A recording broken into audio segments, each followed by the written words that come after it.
Info Channel. Subscribe now. Sawa, tuje kwenye mikasa mingine. Tulio kusikia kwamba umepata mkasa wa kuvamiwa kwenye nyumba yako. Ni kweli hilo kwanza? Ni kweli. Ilikuwa mwezi wa 10 tarehe 15 saa 9 usiku. Nilikuwa hapo nyumbani. Nilikuwa hapo nyumbani, alafu mbaya zaidi nilikuwa peke yangu. Kwa hiyo nilisikia tu mlango umevunjwa, wakaingia vijana watatu ndani pale. Mmoja sasa mlango ulivunjwa tu, kwa sababu nilikuwa nimelala nikastuka nikapiga kelele, ile kelele moja tu, akatokea mmoja akaja akanikaba pale kitandani, akanifunga mdomo huko, ananiambia ukipiga kelele na kuchinja huko. Mwingine yani mmoja akashika panga, mwingine kashika kisu, mwingine kashika nondo, mwingine tofali. Yani kwa mara ya kwanza tangu nizaliwe sijawahi kutokewa na hicho kitu, ndio kilikuwa cha mara ya kwanza. Kwa hiyo yani vile alivyonikaba na kuniambia ukipiga kelele tu tunakuua papa, na kweli nikitizama hivi na viuna visu hivi, nilinyamaza, nilitulia kimya. Lakini wakati wale walioshika visu na nini, kila mtu akawa anachukua kitu chake. Ikachukuliwa TV, wakaniuliza laptop iko wapi? Wewe mama una simu mbili tunazijua unazo simu, na kweli nilikuwa na Samsung 2.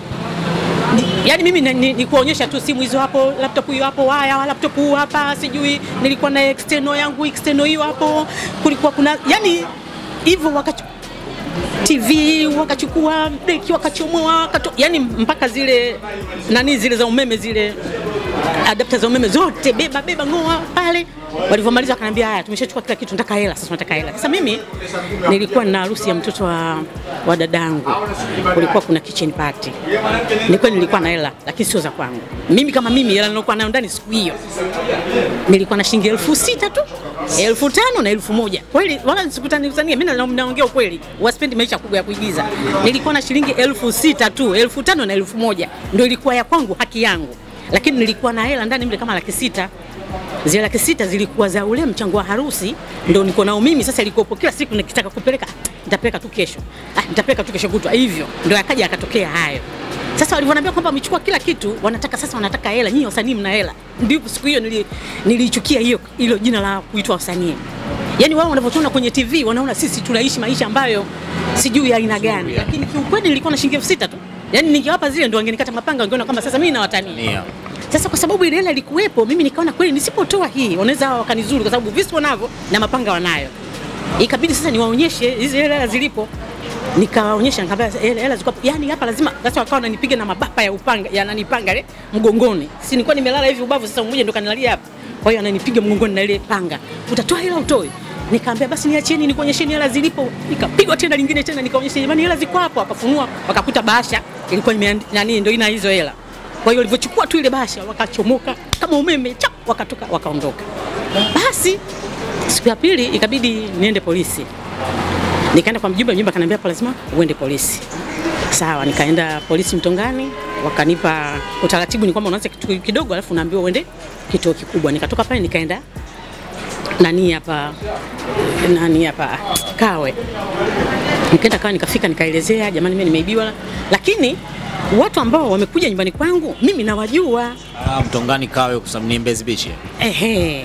Sasa nilichokuwa nataka mimi sio kwamba niwapeleke polisi, kwa sababu yani ni majirani zetu, unajua majirani. Wewe ulibahatika kuwaona? Na nimewaona, lakini nikajifanya siwajui. Na wao wakajua kweli mimi sikuwajua. Kwa vile nilivyokuwa ndio wameshanitisha pale na tetemeka, lakini wote nilikuwa nimeshajua huyu fulani. Yani mpaka nyumbani kwao tukienda tunaingia, mchukue huyu, na wajua wote. Sio, umeelewa? Mimi nimeenda polisi, nikaelezea pale, nikaandikisha majina yale pale, nikaweka pale. Serikali ya mtaa wanajua, majirani wote wanajua, na wanajua kama watu wabaya, na kuna watu wengine ambao wameshawahi kuibiwa. Nilipowataja kwamba mimi nyumbani kwangu kaja fulani na fulani, na sisi pia ndio hao. Yani pale Afrikana tuna uwizi mko mwingi sana, lakini hajawahi watu kuja kukamatwa. Mpaka leo vijana hawajakamatwa, wapo na wanaendelea kuiba kama kawaida, kwa sababu tarehe 31 mwezi wa 12 ile siku ya mwaka mpya wamerudi tena ndani. Usiku saa 6 ile mwaka mpya, wao wakajua watu hapa, wakarudi tena, tukaanza kupiga tena kelele. Jamani wewe, wakarudi tena kaondoka. Yani wanaona kwamba joto wanachokifanya hawafanyi chochote. Yani bado polisi wakawe hawajaamua kuchukulia action watu wa pale. Sasa mimi ni mmoja. Kwa sababu nilipopata ile tukio mimi nikamwambia watu menda kanende polisi, nikatoa taarifa iwezekani nyama. Sasa kila mtu nikwambia anambia wewe polisi mnafuata nini? Polisi wapi unaenda? Nikamwambia polisi ya Kawe. Hebu nenda tuone action itakayochukuliwa. Nikaenda mara kwanza, nikaenda mara pili, nikaenda mpaka mara tatu, nikajua kumbe Kwa hiyo unakuta mimi kama mimi siwezi kuwakamata, naanzaje sasa? Lakini nilienda polisi, nilitegemea wao ndio wangekuja kuwakamata. Nilichokuwa nataka mimi wanirudishie tu vitu vyangu. Sikutaka kesi nao, sikutaka nini, ila nilikuwa nataka wawatambue kwamba hao ndio wabaya wetu hapa mtaani. Bila shaka hilo limeshasikika hapo. Na pengine inaweza kutokea nguvu nyingine ya kwenda kufuatilia hiko. Pole sana kwa mkasa ambao umekukuta mama. Asante, unajua na umaskini huu, alafu sisi ni watu wazima. Ukishanirudisha nyuma hivyo kuja kuanza tena na moja. Yaani alafu aliyenye ngumu sasa hivi ya kipesa na maradhi haya corona aloingia, kazi hakuna. Yaani ndio tunachanganyikiwa sasa. Pole sana mama Farida sana. Najua upo kwenye mitandao ya kijamii, pengine labda Instagram, ungetaja watu waweze kufuatilia zaidi labda. Mimi kwenye Instagram natumia jina la Madam Sonia 2020 kwa sababu na mimi pia nina bahati mbaya. Huko kwenye Instagram nimeshabiwa mara 4 na ni account yangu. Ushachukua account yako? Mara 4. Hii hapa nimeanza sasa hivi, ndio nimeanza mwezi wa jana. Sasa mpaka hivi ninavyoongea leo hapa ndio nina mwezi wa 2. Kwa hiyo Madam Sonia. Sonia ni mtoto wako? Hapana, Sonia ndio mimi mwenyewe jina langu la sanaa. Sabu Farida ni la kwako kabisa kabisa. Yani Farida lina Sabu, jina langu limo mpaka kwenye passport. Jina la Sonia ni jina langu la sanaa aliyonipa Muogo Mchungu. Muogo Mchungu huyo alitunga story akanambia hili jina ndio jina utakalotumia na ndio jina utakalotoka nalo. Na ni kweli ndio jina ambalo nilitumia na ndio jina ninatoka nalo mpaka leo. Kwa hiyo kwenye sanaa anajulikana Sonia. Yeah. Sawa, Madam Sonia 2020. Mama, tunashukuru sana, tumeongea mambo mengi ambao umetujuza mambo mengi sana hususan kwa tasnia yenu sana. Pole kwa changamoto, lakini naamini mafanikio yapo karibu sana. Asante, nashukuru. Sababu hata ikifanikiwa msanii mpya, bila shaka utakuwa umefanikiwa wewe na nguvu yako itaheshimika kwa sababu nyinyi ndio mapambano yenu. Kwa kweli tunamwomba Mungu atusaidie, ikiwezekana kuna vitu mimi nilikuwa naomba nchi yetu au watu ambao wanatengeneza matamasha haya, wanatengeneza sio na nini, yani wangefanya tu tamasha maalum au sijui niseme kutoa zawadi kwa wasanii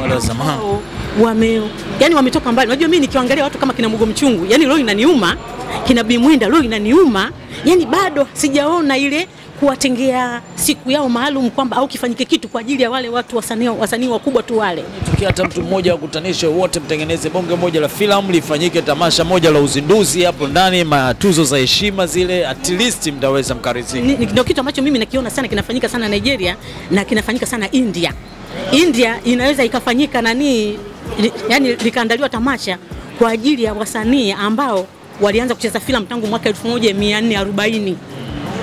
Yani wao hawapo, wengine wajukuu na vitukuu, alafu inaitwa picha ya yule mtu alivyokuwa anacheza wakati yuko msichana ambaye tayari unaonyesha mpaka alipofika umri wa miaka 80 amekufa, alafu unaambiwa huyu ndio mjukuu wake anakuja kuchukua tuzo. Yani na ni tuzo kichukua, ni tuzo ambayo ina pesa na ina heshima. Sio kwamba kaje tu kapewa karatasi anaondoka au kapewa glasi ndio mfano wa tuzo anaondoka au maiki anaondoka.